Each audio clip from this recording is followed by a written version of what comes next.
há cerca de 24 horas da hecatombe que aconteceu ontem em Brasília, eu acho que tá, a sensação aqui de todo mundo ainda é de quase uma ressaca, né? Todo mundo ainda tentando entender o que aconteceu, o que que isso vai, como isso vai desdobrar, o que a gente, e cada um olhando, acho que imagino que todo mundo nos seus estados olhando quem são os atingidos, né, suas listas, né, como a Renata disse, e vendo como que essas lideranças políticas, o que vai acontecer com essas lideranças políticas daqui para frente. Eu acho que o interessante aqui, e esse papo antecipado que a gente está fazendo, justamente para não deixar o assunto, né, escapar, se bem que eu acho que esse assunto vai dar muito pano para manga, eu acho que o exercício que a gente faz aqui é justamente olhar um pouco para essas lideranças que foram arrebatadas, né, pela lista do Fachin, que era a lista do Janot, que virou lista do Fachin, e como essas lideranças vão se comportar, como que elas vão lidar com isso daqui para frente. Principalmente, eu acho que o governador Paulo Artung, né, dos nomes que apareceram, mas eu acho que o grande destaque, as duas das principais lideranças, o Paulo Artung com certeza não é uma liderança de agora, mas de quase 2 décadas, né, principalmente de 2003 para cá, quando ele se elegeu governador, e o senador Ricardo Ferraz. Eu acho que o olhar aqui, a ideia aqui é justamente olhar, analisar essas duas figuras e o que vai acontecer com elas, o que elas vão fazer, como elas vão reagir. A gente já viu as primeiras reações que foram as respostas, né, as explicações, as desculpas, não sei Ou lá como queira chamar, tentativa, né, de tentar explicar por que apareceu, o que isso tem a ver. Eu acho que, de qualquer maneira, o que a gente tinha um pouco já discutido de ontem para hoje, independente da onde vai dar essas listas, o que vai acontecer efetivamente, a gente sabe que isso na justiça pode tomar outros rumos, tem a questão política que também vai pesar muito com certeza, mas eu acho que, como a Renata acho que escreveu, o fato de você ter o carimbinho neste momento, Lava Jato, eu acho que faz toda a diferença. É realmente um prejuízo muito grande. Por onde você começa aí, Renata, para avaliar principalmente essas duas lideranças, o Paulo e o Ricardo? Acho que começando pelo Paulo, né, que é a figura mais central. Porque assim, são várias, são 8 lideranças do Estado, né, que estão citadas de alguma forma nas delações. Outros nomes podem aparecer, né, com o passar do tempo, mas a grande novidade é a queda do último bastião da moralidade, né, do Espírito Santo, que foi essa delação que envolveu o governador Paulo Artung. Por que isso é importante? Por várias razões. Primeiro, porque o governador construiu um discurso desde 2003, não é um discurso de agora, é um discurso... Qual foi o discurso do Paulo da campanha de 2002? A faxina ética, né, do Espírito Santo. E a gente lembra que naquela época estava rolando aquela questão da CPI das ambulâncias, né, dos sanguessugas, que tinham algumas lideranças e que o Paulo ia com o dedo em riste para apontar para algumas lideranças, isso, aquilo e tal. É claro que a gente aqui não está condenando o governador, dizendo que o governador, né, ele vai ter todo o tempo do mundo aí para poder se justificar, né, e já tem começado esse processo, mas a questão é que ele construiu uma imagem ilibada, né, uma imagem de um grande gestor, de um novo jeito de se fazer política, né, visando a meritocracia, visando o profissionalismo, né, na gestão pública. Então, e com base nessa construção, ele estava ampliando a imagem dele para fora do Espírito Santo. E aí vem essa notícia que, sabe aquele castelinho de cartas? Parece que puxaram de baixo e caiu tudo. Tudo foi por terra. E o governador sentiu o golpe. sentiu porque tinha 2 atividades nessa quarta-feira para ele aparecer, né, em público, uma a inauguração do SES em Colatina e a outra a entrega de viaturas em Felrosa, na Companhia de Ferro Rosa na Serra, e ele não foi. Que seria provavelmente os 2 últimos atos que ele faria antes de passar o governo para o César Colnago, né? É claro que essas 2 semanas que ele vai ficar afastado, elas podem, se a gente não tiver nenhum fato novo aí, eu não sei se vai acontecer mais alguma coisa além disso no âmbito federal, né? Elas podem dar uma acalmada nos ânimos, né, e tal, mas isso vai acompanhar o Paulo. Isso vai acompanhar o Paulo até o final do mandato dele, com certeza. Ele já tem essa mácula, já tem esse rótulo, e mexe no processo eleitoral de 2018, porque quem era o grande articulador político da eleição de 2018? Era o Paulo, passava pelo governador, ele sempre foi o governador do estado, é o principal eleitor, é o principal articulador político, estava fazendo uma série de movimentações, e aí a gente não pode nem se dizer que foi colocado em xeque-mate. Parece que alguém chegou lá e jogou o tabuleiro para cima e todas as peças foram espalhadas no chão. Então, quer dizer, pode acontecer muita coisa diferente do que se estava esperando para 2018. O Netra, a Renata fala essa questão, talvez essas 2 semanas que ele vai permanecer afastado aí, esse tempo que ele vai ficar um pouco de molho, talvez sirva para esfriar um pouco, mas você falou uma coisa hoje na redação que eu concordo.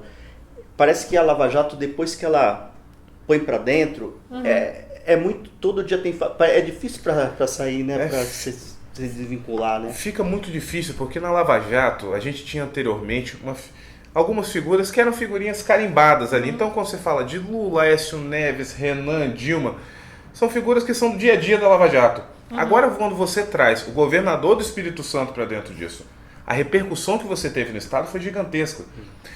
Dificilmente, e olha que o Paulo está saindo pela porta dos fundos para ir para as férias, o que deixa a coisa ainda mais estranha. Mas quando a gente for falar desse momento histórico que a gente está vivendo, vai ser inevitável falar que ele foi citado numa delação da Lava Jato. A Lava Jato que já faz parte da história do Brasil e da história política do Brasil. E agora a gente tem que entender também o processo por trás do Paulo. Porque se fosse o Paulo com aquela conduta ilibada anteriormente, mesmo com isso, ele teria até o benefício da dúvida. Mas neste caso não parece. Porque eu estou falando do benefício da dúvida em relação à questão de imagem. A questão judiciária, que é o processo, vai ter sua tramitação, talvez não resulte em nada, talvez possa resultar, mas agora a gente está falando sobre os efeitos políticos e o efeito junto à opinião pública. A gente tem que analisar que o PH3 ele chegou cheio de cicatrizes. O PH3 saiu de um processo eleitoral em 2014, onde o Paulo Real veio à tona. O Paulo Real à tona é o quê? É o da mansão secreta, é que teve uma empresa de consultoria e fez acordo com empresas que tinham íntima ligação com o governo anterior dele. Esse é o PH3. Por 2 anos isso resistiu. O Paulo comum ainda com as cicatrizes. Mas agora ele verdadeiramente se enlameou por conta da Lava Jato. E aí é difícil. Aí que eu digo desse rótulo da Lava Jato.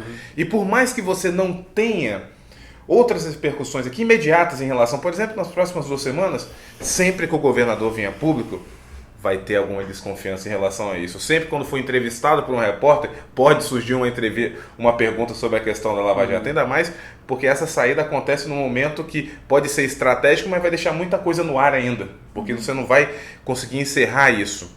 Por exemplo, a gente vai falar um pouquinho também do Ricardo. O Ricardo teve um comportamento diferente do governador. Deu a cara para bater, fez vídeo nas redes sociais, convenceu? Não convenceu. Talvez sofra mais do que o Paulo nesse processo? Eu acredito que sim, porque foi pego para boi de piranha na mídia daqui. Porque para preservar o governador você tem que entregar a cabeça de alguém. E parece que é a cabeça do Ricardo. Aí o governador, ele sempre vai ficar com esse rótulo. Quando acabar o governo, qual vai ser a fotografia? E eu lembro da gente discutindo qual um eventual 4º mandato, que você disse que seria muito complicado. Eu acho que foi no papo passado. Sim. Agora vamos pensar, pegando o dia de hoje, dia 12 de abril, ou melhor, o dia de ontem, 11 de abril de 2017. Vamos jogar agora, vamos chegar em 31 de dezembro de 2018, qual vai ser a fotografia do Paulo Artung? Do governador Paulo Artung, que governou o estado por 2 anos diretamente, terá governado o estado por 12 anos de forma direta e mais 4 ou 3 anos de forma indireta durante a gestão Renato Casagrande. Qual vai ser a fotografia? Vai ser a fotografia do grande gestor, da casa arrumada, de tudo que ele fez, do Novo Espírito Santo? Ou vai ser do Cais das Artes? Ou vai ser do cara que foi citado no Lava Jato? Porque talvez, a partir de agora, ele pense só em reduzir danos. Sim. O máximo que ele possa fazer seja isso. Agora você falou uma coisa que me chamou a atenção, e eu não sei qual é a sensação que vocês têm. Porque assim, quando a notícia vem e a gente fala assim, cada investigado recebeu isso de um jeito, isso teve uma representação para a opinião pública de uma maneira diferente. Então quando vocês falam assim, a Renata falou isso, você falou isso, o Paulo é novidade nessa lista, né? O Paulo, como o Neto falou, tinha alguns nomes que estavam rodando aí já faz tempo, então não foi novidade alguma. Agora tem uma coisa, e a gente percebe isso, e a gente tem que respeitar muito a manifestação do leitor, porque essa é uma informação que é muito sensível ao que está acontecendo, não é a minha, a sua opinião, a dele, mas o leitor, quando ele reage, e eu percebi uma coisa que é interessante em relação ao Paulo, nisso que o Neto falou muito bem. A gente não sabe o que vai virar isso, mas você tem imediatamente a questão política que cada um vai ter que enfrentar. E aí você percebe uma coisa, a opinião pública, como se fosse assim, quando isso bateu no Paulo, as pessoas, como se fosse assim, agora eu tenho aqui a prova dos 9. Como se fosse assim, todo mundo tinha desconfiança. Muita, eu não vou falar todo mundo porque é muito forte, mas assim, muita gente desconfiava, mas ninguém tinha essa tal da prova. Claro, isso não é conclusivo, como todo mundo já disse aqui, mas o fato de você ter, indício, né? Isso, vai ter que explicar, vai ter que investigar, tal. Então isso é como se as pessoas tivessem aquela fagulha na cabeça, estava guardadinha em algum lugar, né? Quando isso bate, a fagulha acende, fala, pô, fazem a conexão tem da coisa. coisa, né? Sabe aquilo lá que ficou para trás? Então, quer dizer, não é bem assim, não está acima do bem e do mal, né? Então eu acho que isso, por isso que quando a gente fala e faz as ponderações com cada uma dessas figuras investigadas, essas lideranças investigadas, e quando chega no Paulo realmente chama atenção, não chama atenção só porque ele é governador, porque nesse primeiro momento, como o Neto falou aqui, o Ricardo falou, tentou se explicar, o Paulo falou, mas quando o Paulo chega e fala assim, isso é leviano, isso é mentira, você fica muito assim, agora você não tem nada conclusivo, então pesa muito o que a liderança fala.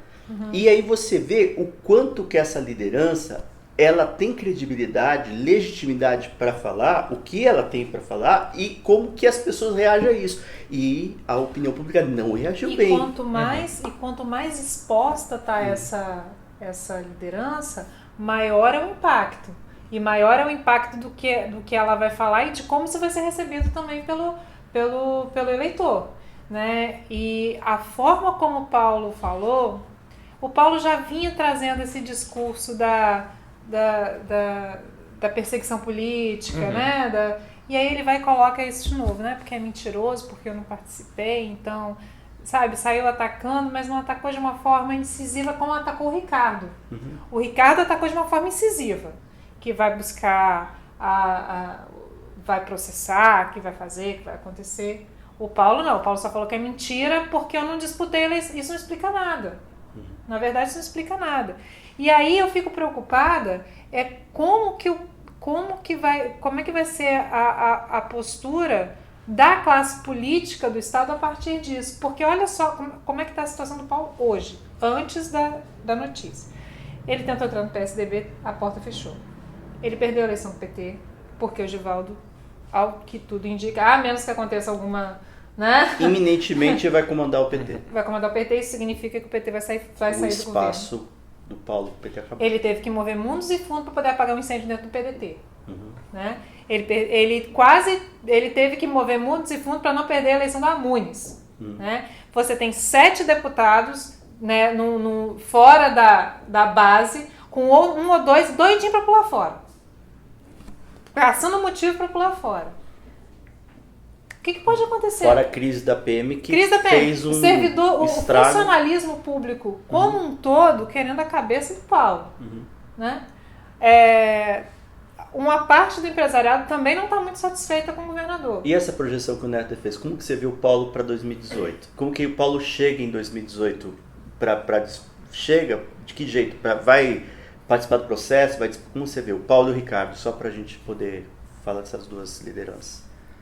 Eu acho muito difícil o Paulo e o Ricardo chegarem em 2018 em condições de disputar a eleição de 2018. O Ricardo já tinha uma dificuldade enorme de votos, a gente sabe disso. Por isso que se associou ao Magno. Por isso se associou ao Magno, para poder tentar uma se popularizar. Quase até porque o mandato do Senado, ele é muito distante do eleitor. Ele é muito distante, ele é mais distante que o deputado federal. É muito indireto. É muito indireto. Então, assim, você já fica 8 anos fora do Estado, volta para a base para tentar buscar. Ele estava começando a construir esse processo. Ficava aquele corpo estranho no palanque lá no showmício do Magno Malta, ficava o Ricardo lá que não combinava com aquele cenário, parecia, né? Mas mesmo assim estava tentando. Aí acontece isso. Pelo histórico do Magno, o que ele fez com Lula e com Dilma, a probabilidade de ele abandonar o Ricardo Ferraz no meio do caminho é muito grande, né? É iminente. E como é que o Ricardo vai conseguir chegar em condição de disputar uma eleição que requer mais de 1 milhão de votos em 2018. Já o governador a gente já não sabia se ele ia ser candidato a Senado, se ele ia ser candidato à reeleição, ele falava que podia ser qualquer coisa, que podia não ser nada. Ele já estava numa situação complicada. Exato. Do ponto de vista político. Eu acho que quem acaba voltando pro jogo aí é Renato Casagrande. Que porque tá de uma maneira mesmo aparecendo dentro desse processo, mas que é uma questão antiga, porque a gente tem que... É uma questão antiga, reagiu bem. Não é novidade. Como o Luciano, prefeito de Vitória, Luciano Rezende, que aparece, o ex-prefeito de Vitória, Luiz Paulo Veloso Lucas, só para registrar, né? Então eu acho assim, ele que acabou dando a melhor resposta, vamos dizer assim. Como o caso dele é antigo, ele não está tão à frente dos holofotes, aliás, não está. E mostra a questão de como que funciona e por que talvez essa resposta do Paulo não tenha sido a mais adequada. Porque a gente tem a construção da Lava Jato como uma instituição. E quando ele vem e ataca tudo que surge ali, porque a esperança de punir a classe política vem dessas delações. Sim. Aí ele vai tentar tirar a legitimidade disso, sendo que as ruas querem a punição aos políticos, o Paulo está indo contra. Sim. Contra a expectativa das ruas. E aí fica muito difícil, até mesmo para exercer essa mão forte sobre a classe política daqui. Porque não sei como...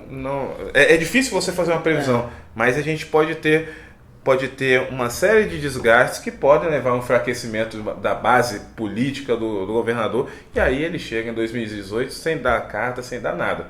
Só com a cadeira. Ou seja, a gente pode ter um 2018 com um cenário político inimaginável, assim, com muitas lideranças políticas novas, ou então algumas que eram preteridas desse grupo do Paulo ganhando espaço, né? Porque você percebe que eu já achava, antes disso acontecer, a situação do Paulo política já era uma situação, ele já mostrava fragilidade, desgaste, você já começa a perceber um movimento na Assembleia forte que você não via nos outros 2 mandatos, você começava a perceber em outras situações políticas uma dificuldade do Paulo de se impor. Então, eu acho que se isso já era complicado com esse acontecimento, com esse episódio, eu quase não... Eu acho que como o Neto, quando fez a projeção para a imagem que você viu o Paulo, eu vejo o Paulo tentando reduzir os danos, porque aí você começa até a pensar... Talvez ele tenha passado isso pela cabeça. Pô, será que eu fiz um bom negócio de tentar esse 3º mandato? Talvez ele já tenha pensado nisso. Porque você pode pôr tudo a perder, né? Isso é muito... eu acho que isso para um político e com a projeção que o Paulo tem, que construiu, a imagem que ele construiu, isso é uma coisa que deve dá um desespero, uma angústia, você pensa, poxa, porque isso é muito importante. Como fica, qual que é a foto que você tem no final do mandato? Isso é muito importante. E é complicado porque uma liderança política que sempre foi acostumada a ser seta, nunca foi vidraça, porque até sempre foi muito blindado. E ele não está sabendo lidar com essa nova realidade, né? Que agora Paulo está no mundo real, né? O mundo real é duro, né?